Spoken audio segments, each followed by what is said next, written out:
I became an Uber driver to survive across daily struggle. At first, it was just a job, pick up riders, drop them off, and collect my small earnings. But soon, I realized being on the road at night meant dealing with things I never imagined.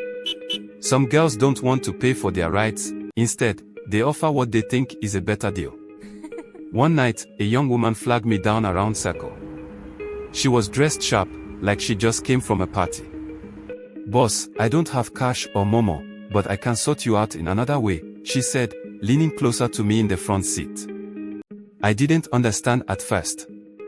She smiled, touched my arm, and said, "You know what I mean." Shocked, I told her I don't do that kind of thing. But she didn't seem embarrassed. "Fine," she said casually, "drop me here then." I left her standing on the roadside, wondering how many others do this. One Saturday evening, I picked up a university student from Legon. She was polite at first, telling me she had no money but would pay when she reached her hostel. Halfway through the ride, she suddenly said, "Uncle, I have something better than cash. You won't regret it." I felt uneasy. When I didn't respond, she moved closer and started adjusting her top. "You're driving late at night, you must be lonely.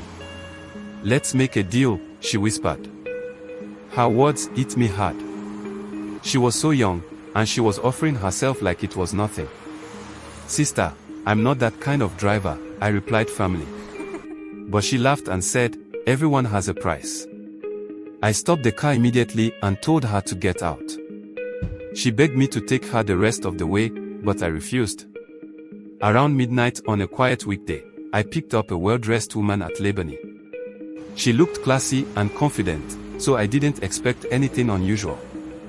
As we drove, she started asking personal questions: if I was married, how often I worked late, and if I enjoyed meeting women on the job. Then she dropped her offer: "If you take me home for free, I can spend the night with you." Her tone was smooth, like she had done this many times. I asked her why she thought that was okay. She laughed and said, "A lot of drivers agree. It's just a ride, and you get something sweeter than money." Her boldness stunned me, but I told her I wasn't interested. "Your loss," she said with a smirk as she got out at her stop. Not all offers are spoken. Sometimes, the girls just assume their looks will cover the fare. One afternoon, I picked up a woman wearing a revealing outfit. When we arrived, she stayed in the car, fixing her hair and makeup. I asked for payment, but she said, "Relax, let's talk first." I knew where this was going. She leaned closer, trying to use her charm. When I insisted she pay or leave, her mood changed. She slammed the door and shouted, "Foolish man. Others would have enjoyed themselves, but you're here acting holy." Driving in Accra has shown me the good, bad, and ugly sides of people. These experiences are just a few of the shocking things I've seen. Many young women seem to think intimacy is an easy currency, but it's not for me. I keep my focus on earning my money honestly. Every time I meet someone trying to trade their body for a ride, I wonder why this happens so often. Is it desperation, or just the fast life some people choose?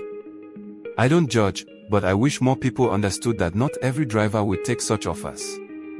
For me, the road is tough enough without adding unnecessary drama. One day, I shared some of these stories with a fellow Uber driver, Kwame, at a joint where we parked to grab some food. Kwame laughed and said, "You're lucky it's just offers.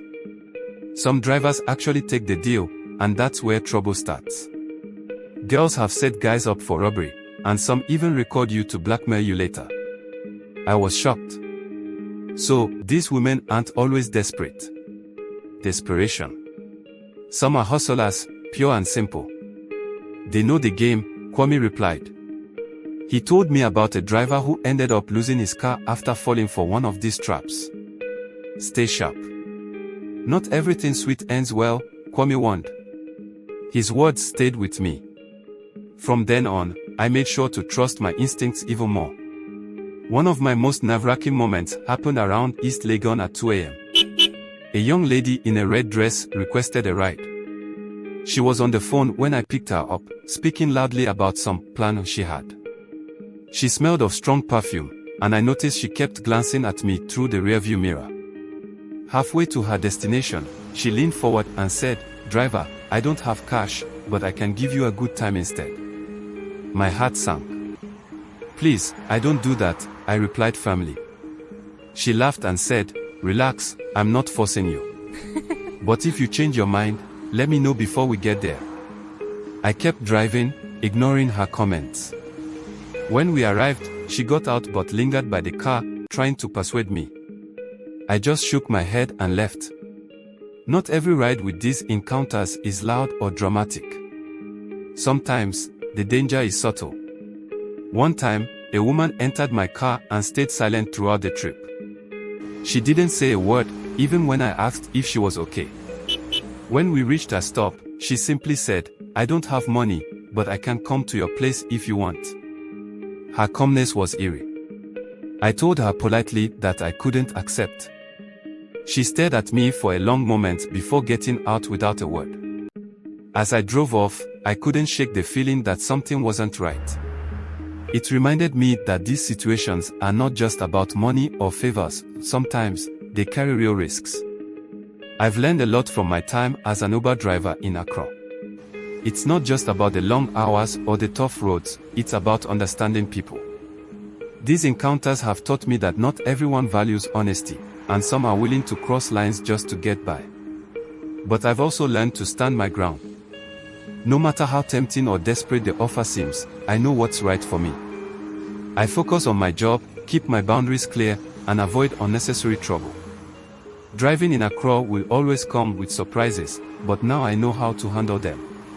Every ride is a lesson, and I'm grateful for the wisdom the streets have given me. I wanted to share this experience with the rest of the world without disclosing my identity. What would you have done differently if you were in my position?